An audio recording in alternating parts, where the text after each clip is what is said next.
The Joe Rogan Experience. And it's also happening because of plastics in the water. You know, I know Chris DiStefano was talking about this recently on his Instagram, but he was incorrect about it. He was saying that it makes you more, you have more of a chance of getting cancer. It's not that. It's he was talking about taints being smaller. And there's a woman named Dr. Shanna Swan, and what they found is that phthalates, which are a particular residue from plastics, it's a chemical that comes from all of the petrochemical products that we use, plastics and things you microwave in and things you keep water in, they all leak phthalates. And these phthalates, when applied to mammals, they've done these studies where they show that there's a direct correlation between phthalates in their bloodstream and babies being born with smaller taints.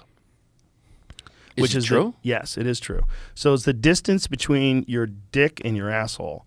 In males, in mammals, it's one of the best ways to recognize whether a mammal is a male or a female. Because, you know, sometimes people see like hamsters or a puppy. It's hard to tell if it's a boy or a girl. You got to look at it real close, especially if it's a furry one. The best way to tell is the taints, because taints on males are 50 to 100% larger than taints on females. But because of exposure to phthalates, the taints are growing smaller and smaller. The penis sizes are growing smaller and smaller. Testicle sizes are growing smaller and smaller. Sperm counts are dropping. Fertility rates are dropping rapidly. And it's all has to do with plastic, which is a part of the modern world. Yeah. So just like the modern world of like throwing meat to these wolves and getting them closer to the campfire led to the domestication of the wolf, which led to them slowly getting turned into collies, that's what's happening to humans.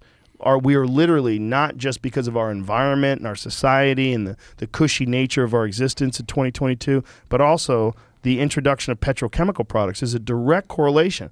And this woman, Dr. Shanna Swan, she has this book called Countdown. It's fucking terrifying because she's basically saying that this data wasn't even really uncovered until, was it like 2015, Jamie? Yeah, it's new. It's for sure new. Very new. This story I saw the other day. Microplastics has been found in air, water, food, and now human blood. Well, yeah, that's the phthalates. And it's also plastics and also different pesticides and different farming chemicals. Wow. Scientists tested the blood of 22 anonymous donors and found microplastics in 80% of them.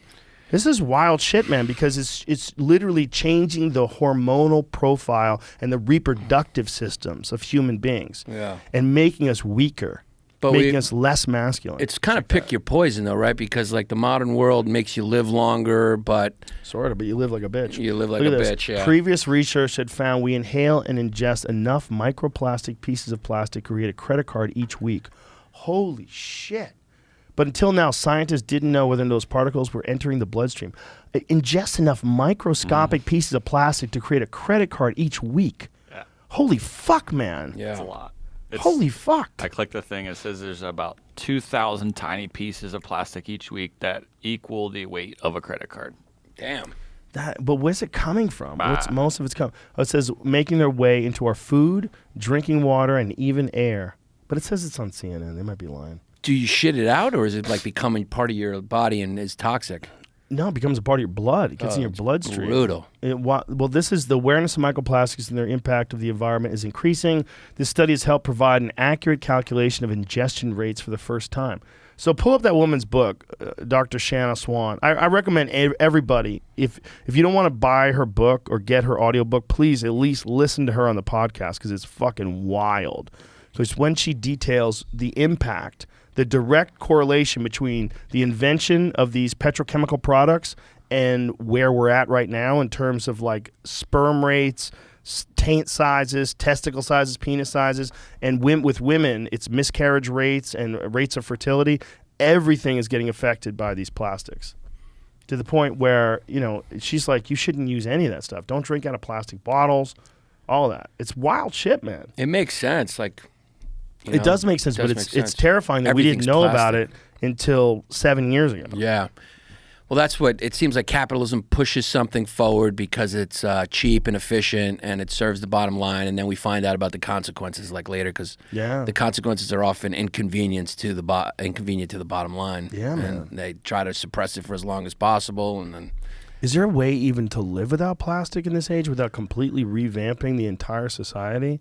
And that would probably take 100 years. Don't they do like recyclable plastic? They know how to make like plastic out of potatoes and things like that now. Now, I don't know if it's specifically potatoes, but sometimes you'll see like this plastic was made from something. And I don't understand it. It's egghead shit, but I don't know if they still use petrochemical products in making it out of potatoes. I would imagine they do because they have machines.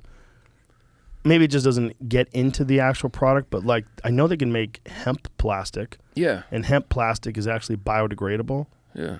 There's a lot of shit they can make off of hemp. Hemp is a alien plant. It's probably like just has to do with if it costs more or not, and if plastic is probably the cheaper way. Or well, we've been doing it this way for so long. Yeah. When did they start using plastics for like food and containers and shit? It was probably like the 1950s. Probably. Right? Good guess. Yeah, when was like... That's when all like Remember when styrofoam was a big thing in the 80s, and they were like, that shit's never going to end up out of the landfills. We got to stop using styrofoam. And Yeah. Well, think about how many times you drank coffee out of a styrofoam cup. Yeah. If you have hot liquid in that cup, for sure, some of that plastic is getting into Without your a body. doubt. Large-scale plastic production began in the early 50s. There you go. Good call, man. Yeah. So from that, I probably remembered it. Yeah. But from then to now, you're talking about 70-ish years, and in those 70-ish years, most of what we use needs plastic. Everything has plastic on Here's it. the did you know fact on it. It's a lot of plastic. Humans have produced 18.2 trillion pounds of plastic, the equivalent of 1 billion elephants. That's a lot. Since large-scale plastic production began in the early 1950s, nearly 80% of that plastic is now in landfills. Holy fuck. By 2050, another 26.5 trillion pounds will be produced worldwide. Plastic flowing in the world's oceans, rivers, and lakes will increase from 11 million metric tons in 2016 to 29 million metric tons annually in 2040, the equivalent of dumping 70 pounds of plastic waste along every foot of the world's coastline, according to the research from the Pew Charitable Trusts. You can eat or breathe in about 2,000 tiny plastic particles each week. My God. Most are ingested from bottled water and tap water. Whoa, tap water is Why is plastic tap in it? water? I don't know. But the crazy thing is, like, this is like radically affecting our biology, and we didn't even know about it. When that lady was on this podcast, I read the synopsis of her book, and I was like, wow, that'd be interesting. It was terrifying. Like, I thought, like, what she was going to say was, I had no idea it was going to be that nuts. That is crazy. And that it was about taints, and that your taint is a great measure of, like, where, you know, how much phthalates you were you came in contact with when you were in the womb. If we keep going, will they collide? Yeah, it'd be a cloacal. Yeah. Like a duck. You'll just have like it'd be easier to fuck yourself. I guess. Yeah. Sad. Yeah. It's not good. But No. that's, I mean, if you look at all the shit that's going on today, where like... We need to save the taints movement to get this awareness. I would like to look at Russian taints. They're probably very long. So the more masculine you are, the bigger your taint, essentially. I don't know if that's the case, but it's a direct relationship to the exposure to phthalates that it gets smaller. I don't know if like you have a super long taint, it's like more masculine. Right. But on average, male mammals have a 50% to 100% larger taint than the female mammals.